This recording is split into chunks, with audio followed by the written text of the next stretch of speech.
Hello everyone. Today we will talk about how to fix the app of Workout Planner. We will go to settings.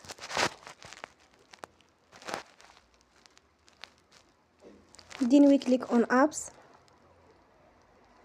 After that we search the app Workout Planner and we click. Then you will on for stop. After that we go to storage. Then we click on clear cache.